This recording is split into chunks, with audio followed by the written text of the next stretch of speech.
All right, we're at the resurrection. Yay! Now, who could do? What kind of miracle could occur that we could hit the resurrection? I planned to do this like 3 years ago, I think. But, you know, we could finally make it work out. Isn't that great? Amazing planning. Amazing. It's heavenly planning. It must be. Let's look at some of these words. You've seen some of these words before. This one you should remember, e.g., you should really remember, although this is the form. This is egerio, egerethe. We are used to egerio, nekros. And what's really important about this is there is no word in any language until the resurrection, until Christ's resurrection, there is no word in any language for resurrection from death. So therefore, in Greek, you have to write egerio ek nekros, risen from the dead. And this word, egerio, I've given you the thing, basically, and I've given it to you before, this means to lift, to rise up in the marketplace. This is the word for marketplace, and this is to stand up or up. It's a very specific word in Greek to means to get up or rise up, like from sleep or from whatever, but not applied to death. Not applied to death until Christ. When Pastor was going through and talking about the miracles, when Christ was on the cross, the saints rose up from the dead. What term do they use there in Mark? Egerio? Oh, not in Mark. It's not in Mark. Oh, the miracles aren't in Mark. Okay. That isn't in Mark. The Simeon, and I believe that is that in Matthew, I believe? I think it's in Matthew, where they walked around, you know, they came back from the dead. But remember, the closest Greek, well, what's the closest Greek myth to any of this? Guys, remember? There's one Greek myth where somebody comes very close to coming back from the dead. Orpheus and Eurydice.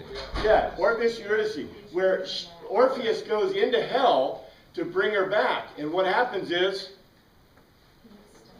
He fails. How does he fail? Why does he fail? He turned back. He looked backwards. She looked back, didn't she? Yeah. She looked back. She looked back longing for death. Because in the Greek worldview, people did not come back from death. In matter of fact, look, if I told you, the only thing that makes you even imagine that somebody can come back from dead is what?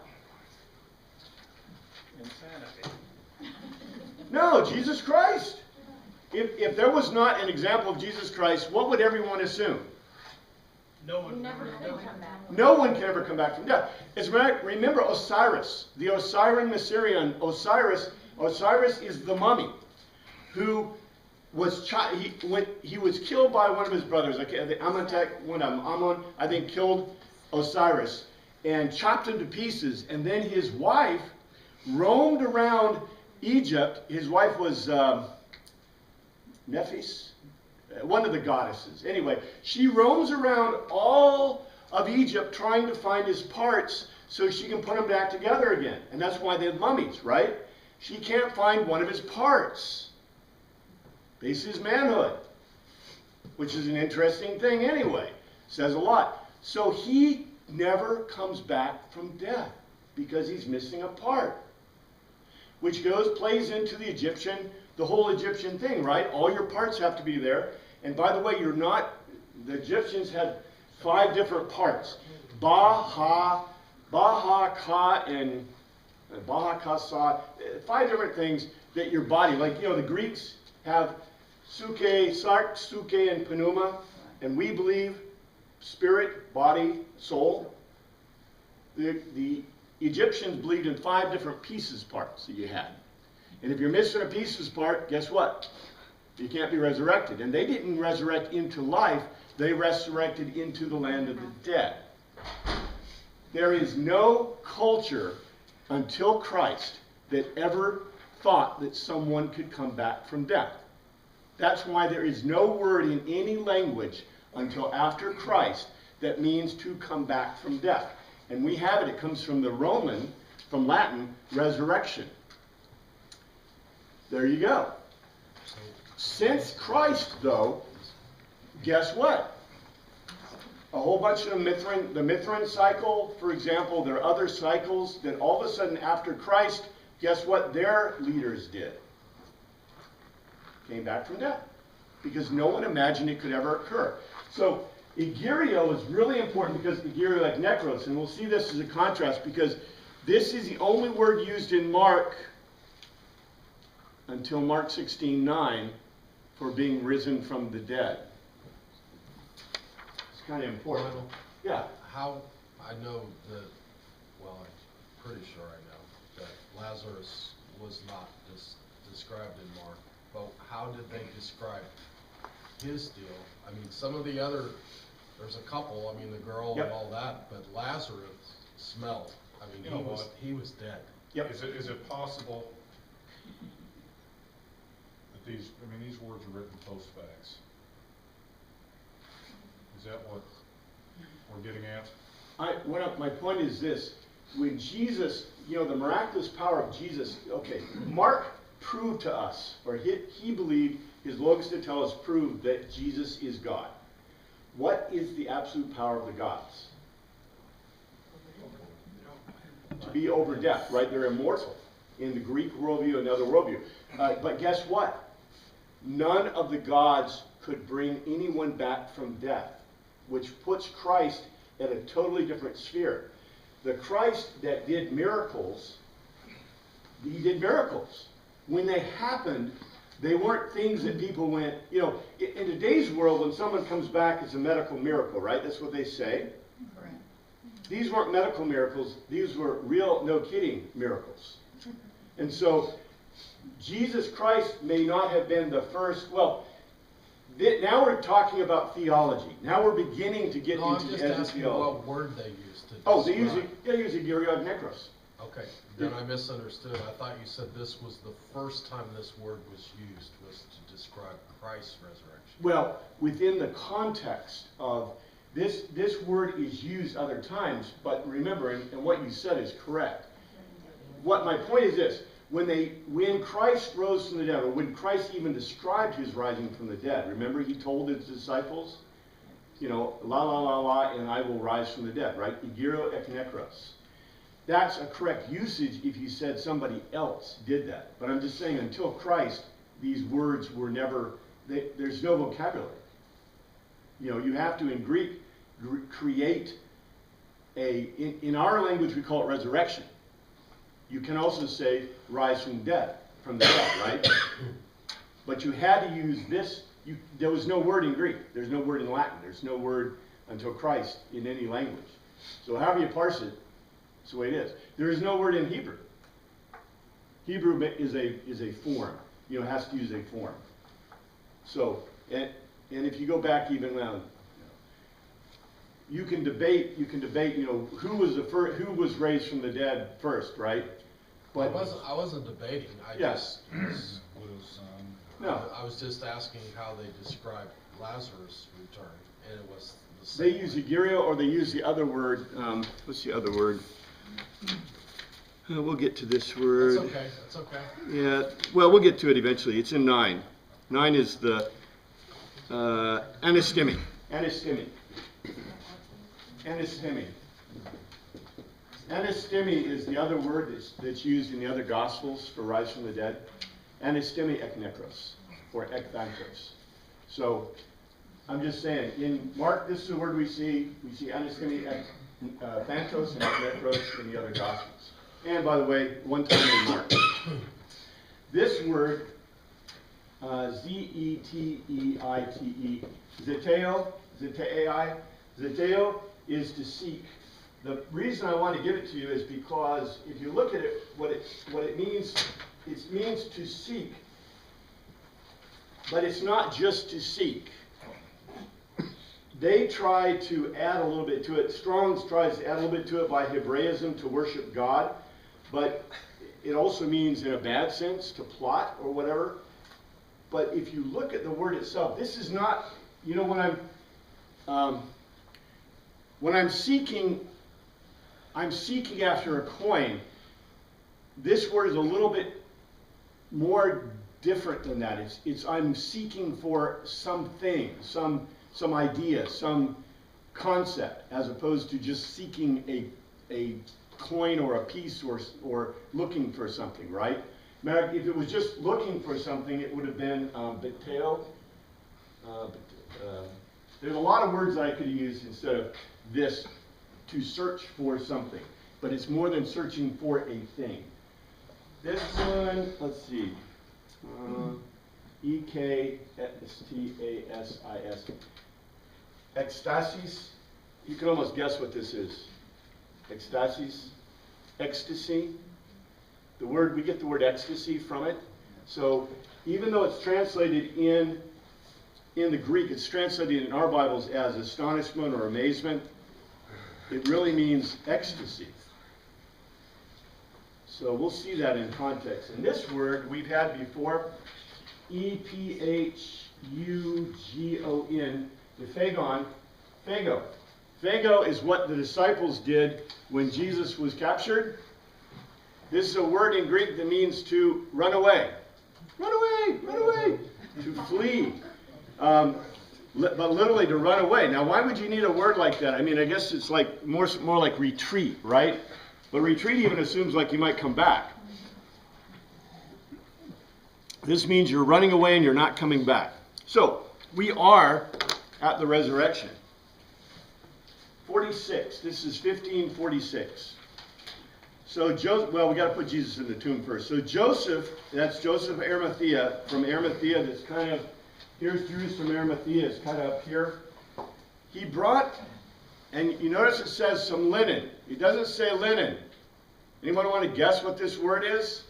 We've had it before. Is that undergarment? Yes, Yeah. Sidon. It says Sidon. He brought not linen, he brought a Sidon. And they added cloth. So what did he bring? Underclothing. Basically, this is a linen underclothing, very fine. Remember I told you only rich folks had it? It's kind of interesting that in Matthew's account, Jesus actually had a Sidon. I think it was in Matthew's account. Anyway, I think it's Matthew where they said they divided his robe into 4 pieces, and then they had the underclothing, right? Which was seamless? Or how Which they was phrase seamless, it? yes. A sit-on would probably be seamless. Anyway, there's a whole bunch. We're not studying Matthew, so, I'm not going to go there. But, that's why comparing the Gospels, like I said, the Greeks are writing a logos to tell us. So they don't care the other details that might be within the context of what happened historically, right? What they're interested in are the details that prove the logos to tell us. And we're really going to see that in Mark as we get there. So, Joseph brought a Sidon, took down the body, wrapped it in the Sidon, and placed it in a tomb. And matter of fact, it's a Memnon. Anybody remember where we had a Memnon before? Do you remember the crazy guy in the tombs? Remember I told you that they were Memnon, and they were probably a Greek Memnon? Because look how this is described. It was a Memnon. A Memnon is a remembrance, basically a stone that's put up in remembrance of a person or an act or a thing. It was a Memnon latineo that was quarried out of Petra. Quarried out of Petra. Now what's important about this is the Greeks. What the Greeks did and I've got a whole thing, I do a whole chapter in the second mission on Socrates' death and burial. So what I did is, and a lot of people don't know the burial ceremonies that the Greeks did. The Greeks did a lot of stuff like, guess who? Ussens. What the Greeks did is the Greeks make a hole in the ground 6 foot deep, and they have a memnon, a stone, that's usually has the person's name or whatever on it. And they bury the person, they put them in there, and every one of the mourners, the people, they basically didn't have a coffin. They may have had a coffin later on, but in the early parts of the Greek times, they didn't have a coffin. Now this is past the Minos tomb period. So there is a Minos tomb period where they did put Greek people in stone tombs. But this is during the Socratic era, during the era about 500 BC. 300 BC is when Socrates died. So about 300 BC and on, this was their normal thing. So they take the body, they cover it with flowers. Isn't it interesting? We do flowers at burials. They cover it with flowers, and they would put it into the ground, they would lower it into the ground, and then everybody would come by and throw a piece of dirt, into the grave. And they would continue until it was filled, and of course they probably had slaves who were helping fill it. They filled it up to the top. Then they would usually, sometimes for really rich people, they would provide a sacrifice, like a blood sacrifice, but that was not common. Usually what they did is provided a wine sacrifice over the body, over the grave. And then everyone went home or went to a feast. They had a celebration after that. In the celebration, everyone took off their mourning clothes. They had mourning before they buried the person, and after they buried them, then they had a huge feast. It was a big deal to them. So this is the way the Greeks did it. Guess who does it this way? We do. We do almost exclusively. The Romans, so when it talks about Greek Memnon, that's what it means. And they had cemeteries, or Greek cemeteries like this. When he specifically describes it, says it was a Memnon quarried letimeo out of Petra.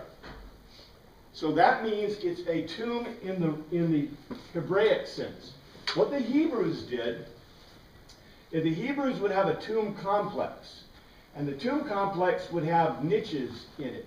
Niches in the side walls. Sometimes it would have areas like this, with stones. And it would have a stone cover, or some kind of cover, usually stone. They'd have a rolling stone. You've seen them before.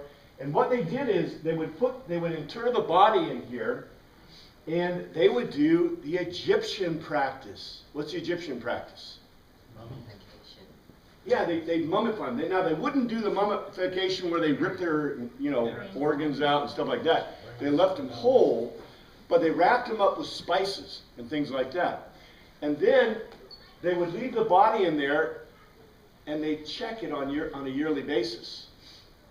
They would check it to see that it had completely gone away, the body parts, and they would then collect all the remaining bones, and they would put them in osariums, in a little box, an osarium, and they would put the osariums many times in the niches.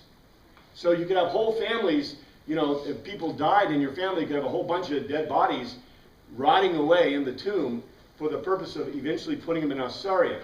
Now, it says specifically, now it doesn't say here, let's see what it says here as we get on, but then it says, he rolled a proskaleo, he rolled toward a lithos, a stone, against the thura, the opening of the Memnon.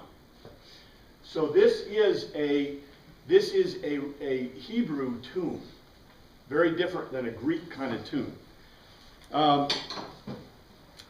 What do you think Joseph Arimathea got the sit on?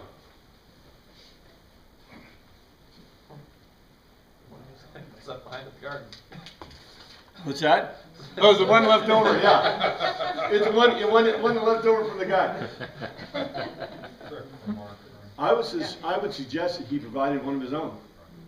I just think it's interesting because remember, this is at the beginning of Shabbat, right? And the sun is going down. And so what has he got to do? Run down to Walmart and buy one. He's got to, the place is closed down. So he took his own. Now, the other Gospels give us other information, but to Mark, the most important thing was that Joseph Arimathea put him in a tomb. Now, in this, I don't think it says, let's see, it does not say a new tomb, right? Nope. So, what's that? Others do. The others say it was a new tomb. that wasn't as important to Mark. I want to reemphasize, who was Mark's audience? The Greeks. The Greeks. And so the important thing to the Greeks, to a Greek writer, is what? The differences between a Greek burial and a Hebraic burial. As a matter of fact, you know, Mark, we think, was a Hebrew, right? But he wasn't going to, what's a good word for it? He wasn't going to obscure his narrative by giving a whole bunch of details about it, right? His point is to point out the differences. We know the differences, we see it. The other Gospels, which are more Hebraically based, or to Hebrews, describes it because that's something common to the people. Yeah? I think the other point was to show that it was closed, sealed, Yeah. to make that point to the readers, to say that, hey, the disciples didn't sneak in and steal the body. Well, you know, if you remember, you know, these are mnemonics. All of Mark is a mnemonic. And Mark is trying to give us, Mark's point is to do this logos to telos so that we understand his proof text that Jesus is God. He's the son of David. He's the Christus. He is the high priest. You know, he is all of these things, right? That's Mark's proof text. And so Mark is trying to prove that. He doesn't. Matter of fact, Mark, Jesus told us in Mark, he said it like 5 times, I think. I didn't count them, but there's like multiple times. And he goes, you know, I'm going to go to Jerusalem. I'm going to be handed over. You know, basically, I'll hand myself, I'll hand myself over to the high priest, who will try and beat me, right? And they will kill me, put me to death, and then I'll rise again, right? And the only thing that's left for Mark to do is to do what? Show the resurrection. Yeah, because all the other stuff has happened, right? Isn't it just as important that Mark is relating that Jesus was dead? Yes. Isn't it important that Joseph of Arimathea put him in a tomb, which is a final act for everyone at that time to understand? You don't go into a tomb unless you're dead, or you're visiting relatives to do whatever. Why Joseph of Arimathea chose to put him in a tomb, I think is very important. I mean, what happened to the other 2 robbers, the thieves? What happened if somebody was crucified? What normally happens? They put him into Gehenna. They put him into the Kidron Valley in the dump. Yep, they just toss the bodies in the dump. For the birds. What's that? For the birds to eat. Yeah, whatever. They went to Gehenna, which is probably a bad thing for the water supply.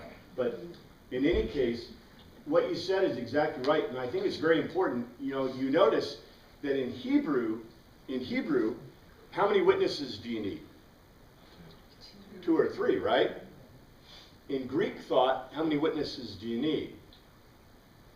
You just need one, a compelling argument. Well, in the other Gospels, the writers are careful to mention that you have Joseph of Arimathea and Nicodemus. And they probably have their slaves. I can't imagine Joseph of Arimathea like tossing the dead Jesus over his shoulder, you know, and want him to the tomb. So he had his slaves and other people that were not important to mention, right, within Mark's context. But to Mark, the important thing was what you said, that there is evidence. You know, Joseph of Arimathea, you're not going to throw a guy in a tomb if he's still alive. Are you? No. I mean, if his heart, you know, see, this gets, there's that old, what do you call it? There's an old, a conspiracy theory that Jesus wasn't really dead. Yeah. Right? That's the Muslim position, by the way. But if he, like, okay, so the soldiers said he was dead, to Pilate. And Pilate said, well, if he's dead, take him off. And so Joseph of Arimathea sees, He's dead. So much so that he throws him in a tomb, right? So, you can look back at this, and I think within, especially in a Greek context, we're looking at this within a Greek context. So to the Greeks, to Mark, it's just important to note this logos to tell us. And he only needs one witness as long as he has compelling logos to tell us, right? He doesn't need more than one. There's also another one mentioned, though. It says summoning the centurion. He asked him whether he was already dead. Right, yeah. The centurion said yes, so there is another one. Yeah. Right there in the text. Well, they're not together, and they're both not, but you're right on. I think I mentioned that, yeah, before Mark had shown that, that Pilate had declared him dead because of centurion, but that's precisely right. I think that's exactly correct. Well, they stuck a sword in his side. Well, not in Mark. Not in Mark. See, now see, what would be interesting, and that would be interesting, class, is to do a comparison between the two, or between the multiple of the Gospels. But if you remember, Greek writing is a logos to tell us. It's not a history. If there were histories, then each of them would be what? Exactly the Very same. similar. Right, and they were written for different groups of people, and they were written for different approaches as logos to tell us. I think this is kind of beautiful, because instead of getting a single person's view, we're getting multiple persons' view from a Greek standpoint. So the writers are trying to prove to you, they're not trying to prove to you the history. The history is what? Jesus, no kidding, died. He was killed by the Romans, and he rose again. That's history. They don't care about the history, because the history to them is fact. You see what I'm saying? It's like if I told you George Washington lived on Earth, right? And you go, well, yeah, duh, there's lots of evidence. Well, Jesus Christ, there's a lot of evidence. There is enough evidence to prove that Jesus Christ, he lived, he died, killed by the Romans on a cross, and then rose again. There's plenty of evidence for that. They're not worried about the evidence. What they want you to know is, who was this Jesus guy? And that's what Mark's whole thing was to take those parts, those logos to telos, that prove that point succinctly. And that's the whole point of this. Well, part of the strength of the logos is the fact that it happened. That's part of the strength. It's presumed It's fact. presumed to have happened, yes. But there's so many people that are listening to that, and they say, yeah, I just saw him killed. How can you refute it? Exactly. Well, remember the mysterion, Christianity was looked at as a mysterion. And the mystery of faith, the mysterion of the Christian mystery, Christ has died, Christ has risen, Christ will come again. Whoa! And that's what they preached. That's what they taught people. Because it didn't require faith. They knew that Christ has died. They knew that. They knew that Christ has risen. The only part that took some level of belief was he'll come again. Yeah. You know, Which was And his that's promise. the part that is still not fact, But that was his promise. because it's not history, because Christ has not come. yeah, but you see in the Greek worldview sense, you have a logos to tell us. If A equals B and B equals C, then A equals C. You see? And I know that it's not exactly that great a construct, but that was the mystery of faith to them. So if there's two that are absolute truth, what does that mean about the third? It has to be true also. Where there's a high. That's how they won people. Anyway, let's go to 47. Mary Magdalene and Mary the mother of Joseph saw where he was laid. They saw where he was laid. We get some more name dropping here. Remember, I talked to you. Mary Magdalene was likely the woman who put the perfume in the Minam. Who was this Joseph? Joseph is a form of Joseph. Was she the mother of Joseph of Arimathea? I don't know. Who was she?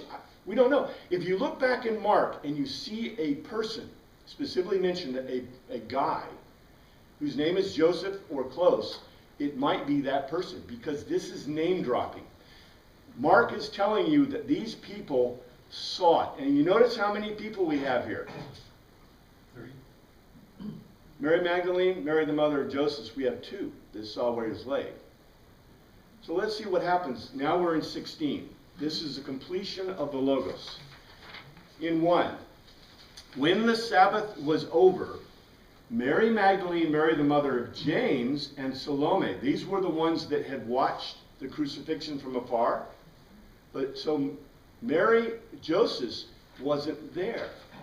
But look what it says they did. When the Shabbat was over, so this is on what day? Saturday night. Right. Because it says they bought a gazoro. They went to the market for spices, aromatic, sweet spices, so they might anoint, literally alephio, to oil Jesus' body. That's when they bought the spices. Bought it. So they bought the spices. The only time that they could buy the spices, because during Shabbat, what happens to a market? It's closed. And Shabbat ends on Saturday, when you can no longer see a white thread, with your eyes. It no longer tell that it's white. So they went at the market when it opened, probably at night, because it ain't going to be open when they went before. They might have been, but it's interesting that Mark tells us this isn't in the other Gospels. In the other Gospels, they brought spices, but Mark tells us specifically that they went to the market after Shabbat. What was their assumption? He's gonna be there and Mary's dead. Well, that he wasn't prepared in the Hebrew way. And Mark, if you notice in the other Gospels, who anointed Jesus' body? Joseph. Well, with Nicodemus, right? The thing is that Mark doesn't tell us whether that Joseph of Arimathea went through the whole process of spicing and oiling the body and wrapping it and stuff like that. He just tells us that he put his sit-on, probably his sit-on Jesus and put him in the tomb. That then it was hurriedly done. In the other Gospels, the ladies also mistake the fact that he wasn't prepared. Do you see that? If you go back and look at the other Gospels, do your own comparison, you'll see that the ladies were under the impression that Jesus' body was not prepared properly. And was that because they didn't proclaim the Sabbath? What's that? Was that because they didn't want to become unclean? They figured no one else would want to become unclean They were before? already unclean. Joseph of Arimathea did, and the ladies may not have become unclean, so you're right. They were worried about that. Yes, ma'am. So I'm thinking that women typically, through history, would have washed the body and done whatever the so they wouldn't trust a man to do it, right? Bingo, exactly. That is precisely correct. That is 100% correct. Because in this culture, the women, and even in the Greek culture, the women are given the responsibility for preparing the dead. Isn't that amazing? Okay, look, in a fully patriarchal culture, why would you let the women do this? Right? In a lot of warrior cultures, Beta cultures, the men only prepare the bodies of the warriors. I'm just saying, a lot of times, I had a discussion with somebody the other night, but, a lot of the times people assume that women are being denigrated in a cultural setting when they aren't necessarily, everyone fits within their culture, within their place. And yeah, there are cultures that are not very happy for women or others, right? But when we look back and you say, women are preparing the body for the last thing, right? That's huge within a cultural context. Remember I told you about the Greeks, or the Hebrews anyway. The Hebrews believed that women were the peak of creation. So why not, right? So they went, and then it says, look what it says.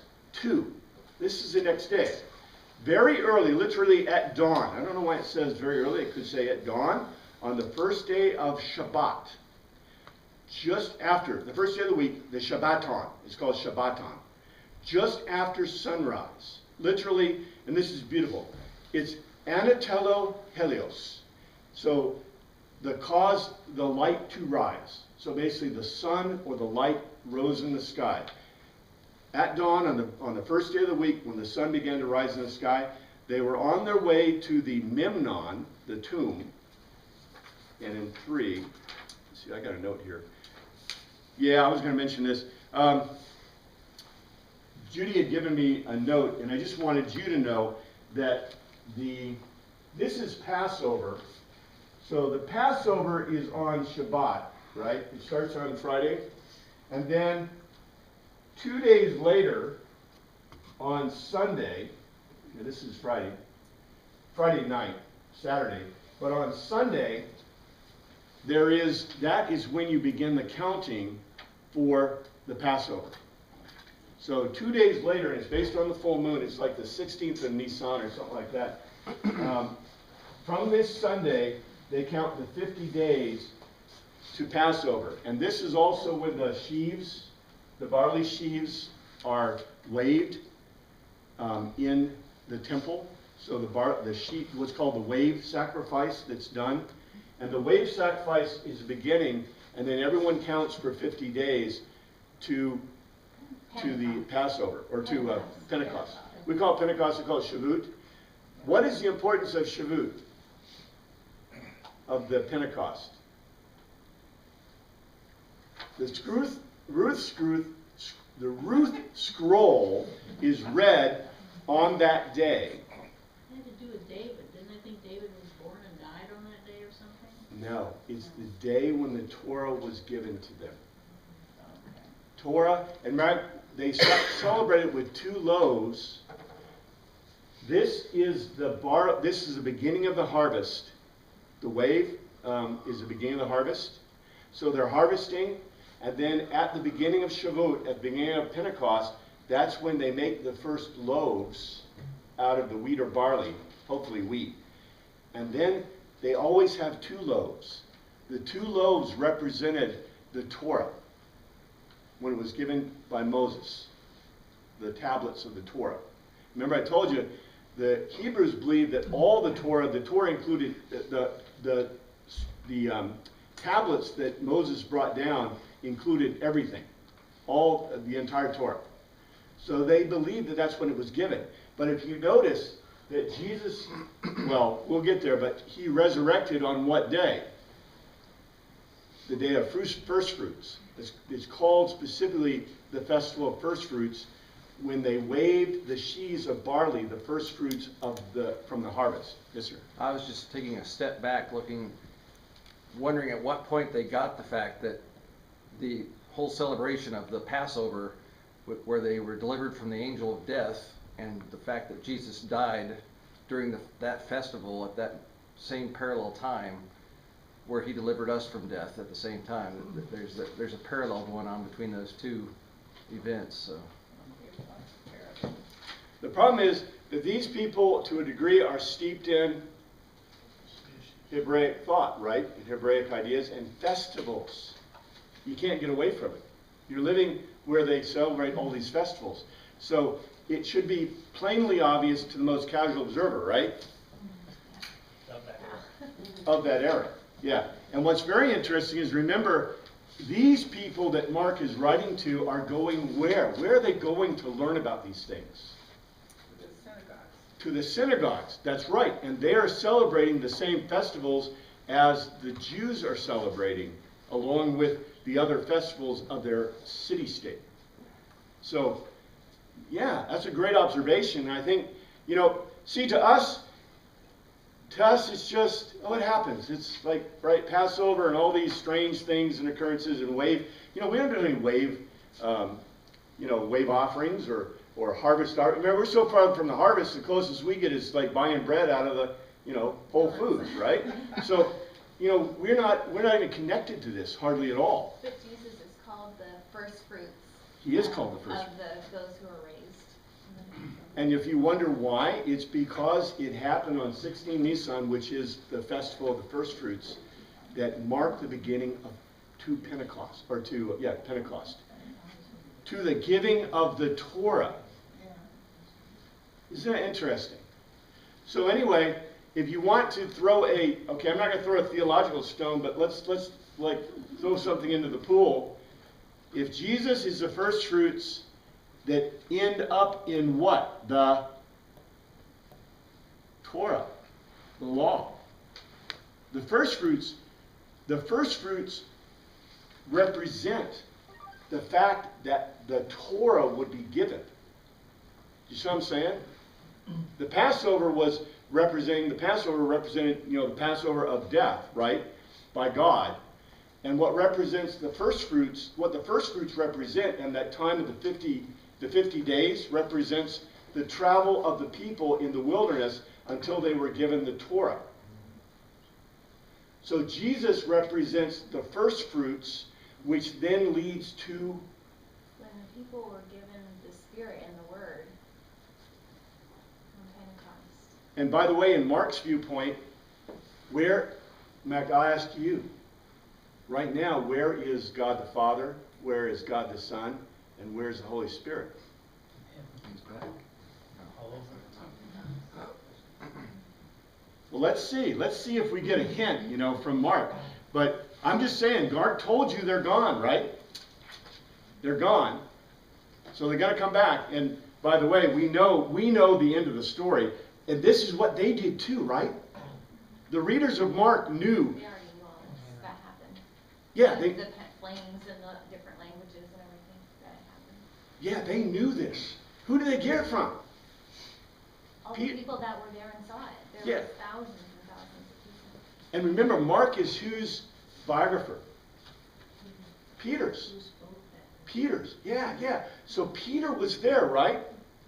Is right. If there are any lapses, if there anything missing in Mark, it was because who wasn't there to see it? Peter. Mark is a different kind of historian. I don't want to get too much into that because remember, it's a logos to telos. But Mark as a historian was not like Luke. Luke was a really good Greek historian. He went and did what with people? Interviewed them, right? And it's obvious he interviewed the different people. What Mark is relating is what Peter saw. See? And what Peter knew. So if Peter didn't know it, it's likely that Mark did not fully have that information at his fingertips when he wrote this. Because he's going from Peter's, historical information that Peter had. See? So it's almost a one-sided kind of thing. I mean, you saw that, right, when Peter was in the courtyard of the high priest, right? And yet we know from the other, for example, John, that John was a friend of the high priest's servant, right? And John got Peter in. But yet in Mark, it's not important to mention the other disciples that might have been there or the other people that might have been there. See? Because it didn't fit within the context of what Mark was trying to do with the logos to tell us. So, let's see. Do we miss two? Did I miss one? Okay, we're at 3. And they logos to each other. Who will roll the lithos away from the thura, from the opening of the memnon? So remember, they'd seen it rolled up, and they said, who's going to do that? But when they, anablipo. Anybody remember what anablipo was? Blipo is the word that you could use for see, blipo. But anablipo is the word that is used. Remember when Bartimaeus, the guy who was blind in Jericho, and it says, let me anablipo. Let me anablipo. And if you'll notice, you can't notice, but if you look in your Strong's, you'd see that anablipo, according to Strong's, has been translated to give me back my sight, to give back sight, but it means literally to look up. So remember, the guy in Jericho looked up.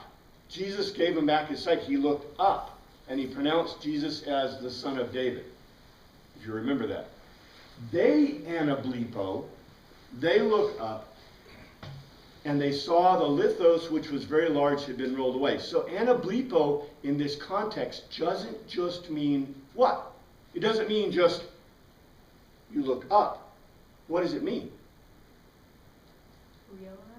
They realized. It's just like the anablipo used before. Anablipo is a word that doesn't, there are a lot of words I can use in Greek to mean I look up. Anablipo doesn't just mean to look up. It means to have a realization, or basically your eyes are opened, right? Just like a blind person's eyes being opened. Just like the blind man in Jericho's eyes being opened. So they looked up, their eyes opened, and they saw that the lithos, which was very large, had been rolled away. 5.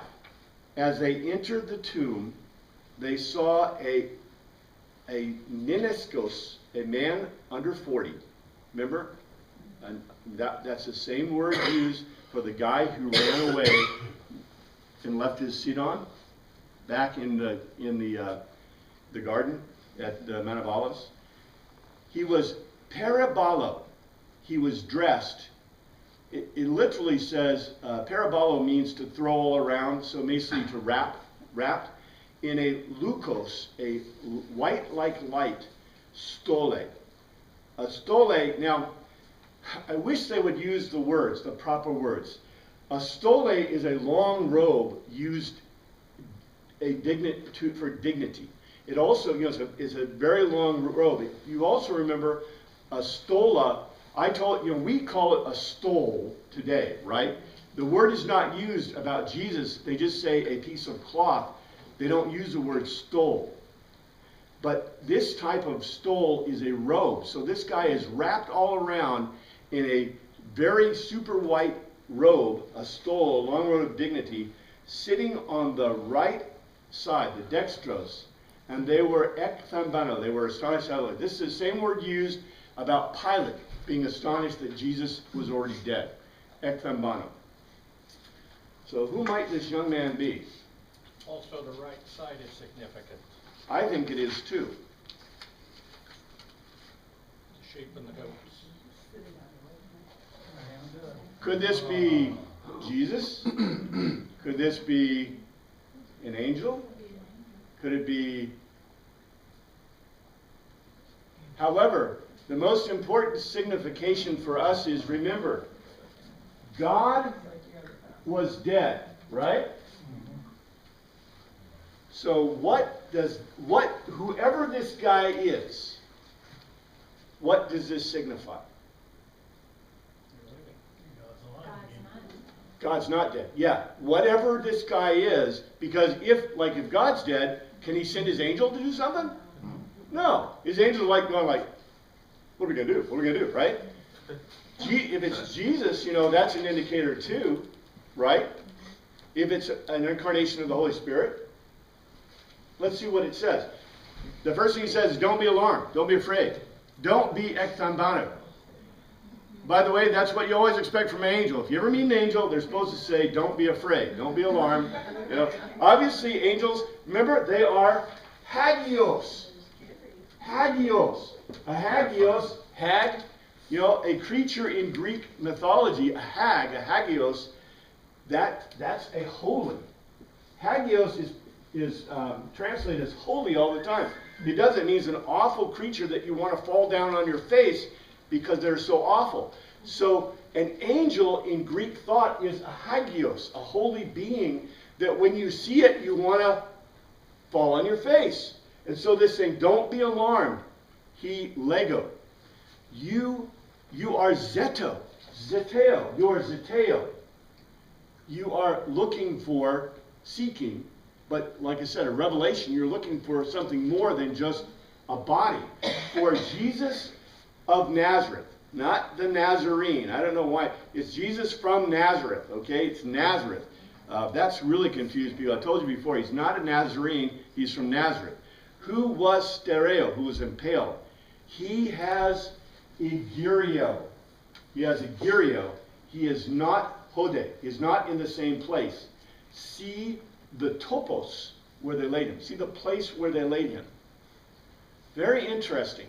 There's a lot in this single statement, but obviously this guy is probably an angel. I give it to you. By the way, does Mark tell us who he is? No, not at all. Again, this is a logos to tell us. All he's doing is describing him to you because you are supposed to make your own conclusion about who this guy really is. Now, Mark might say, well, I've given you some hints, right? But you're supposed to guess, you're supposed to figure it out yourself. He's a hagios. 7. But hupago. If you remember hupago, go in your way. Go in the way, right? Teen hodos. You know, Mark could not leave us without throwing this in. It says, go in your way. Hupago. Go in your way. Tell his disciples and Peter. He is going ahead. Proago. He is leading in majesty. Remember, Jesus wanted them to proago. He wanted to ago. Do you remember that? Jesus said, just proago. Just lead. And now Jesus is leading into Galilee. There you will see him just as he epoed you. He told you in the past. Now this is an interesting response. Trembling and ecstasis. Trembling and in ecstasy. The women went out and fugeo. They ran away from the tomb. And then it says they said nothing to anyone because they were phobeo. They were afraid. They were afraid. Now, of course... Line up, can you stop just a second? Yeah. You made, I heard you say you made the statement that Mark is the historian for Peter. Right. Who told Peter the story? The ladies? Well, this is just like, what's his name? The rest of the story? Paul Harvey, right? The rest of the story is everyone that Mark is writing to knows the rest of the story. And the rest of the story, this is why, by the way, the rest of Mark is, the rest that we find in Mark from 9 on is not in the earliest manuscripts. This is a pure logos to telos. The only thing that was important to Mark was to show you what? Jesus wasn't Not there dead anymore. anymore. That he had rose from the dead. Because why? What did they already know? What did Peter tell them? What is the rest of the story? That he appeared to them later. They saw him. Look at the other Gospels. The other Gospels have a different logos to telos written to a different audience. Maybe this is probably the earliest Gospel. I argue that Mark is the earliest Gospel, the one that was the most important to the early church because it immediately related the logos to telos, especially to the Greeks. But the thing is that the Greeks already knew the rest of the story. They knew that Peter had gone to the tomb, right? So whether the women or not told him, Peter and the other disciples went to the tomb. In other words, I don't think Mark wanted, some people have asserted that Mark was intending to write more. No, he wasn't going to write any more because he'd completed his logos to telos. This is all you need in his mind, right? Of course, to us, what do we want? Everything laid out for us. We want the rest. And guess what? If we lived in that time, we would have got it. Well, we usually get it, right? Sermons. Yes, ma'am. So, they know that Peter found the tomb empty, so you're saying he ended here because he's telling basically the supernatural things that happened that Peter didn't see. But this is supposed to be proof that what Peter saw, the tomb being empty, wasn't just that someone had stolen the body away or something. It was that it was miraculous. Mark viewed the telos that he would not write down as the rest of the story. In other words, that Peter's personal testimony, martros, his witness to all the events. What was important to Mark was not to write down the events that he thought his audience knew really well, which is the telos, right? His point is to write down the stuff they didn't know. Because the thing that they didn't know was that Jesus was God, right? The claims of Mark, that's the thing. Remember, Mark's question is, who is Jesus? Jesus is defined by the fact in Mark that he is God, he's the son of David, he's the Christus, he's the high priest, there's a couple of them, there's a couple of ones anyway. didn't include my whole list. But you see what I'm saying? That is Mark's intent. So Mark, in writing his Logos to Telos, he believes he's finished it. That's all you need, right? That's it. Because he thinks he knows his audience knows the rest. Peter's out there right now, we know, with Mark, probably at this time in Rome, or maybe not in Rome, we don't know if he went to Rome, but he's wherever Mark is, and his message is what? I saw the risen Christ. That's the telos. To the Greeks, that is a fact. The risen Christ is a fact. They believe they experience it through the mysterion of Christianity. Like I said, Christianity is not a mysterion. It looks like a mysterion to the Greeks. And the Greeks believe they have, they are convinced that they have this mysterion, this Logos to Telos. Yeah, Joe, another? Oh, yeah, I just wanted to remark how you were talking about the role of women earlier, and how astonishing it is that he leaves this with only the witness of the women, because in the ancient world, women's witness wasn't that considered equal to a man. And so it's kind of a proof that this really did happen, because no one would ever make it up this way in the ancient world. They would never give credit to women's witness. I agree with that, and let me even put another twist on this. Remember, the male disciples, and there may have been female disciples, probably not, but the male disciples who ran away at the wine press at Gethsemane, right? When they ran away, Phugeo, they ran away because Jesus was captured, right? Why did the women run away? Because they had no protection. What's that? They have no protection. They have no men to protect them. They ran away because of the astonishment. They ran away because they were ecstasis. They were in ecstasy of what they saw. It's not simply they were afraid and running away. They were astounded. And they believed that no one would believe them, right? Who would believe this? Well, and the disciples didn't believe them. That's right. According to the other gospels, they weren't believed at first. The disciples did not believe them.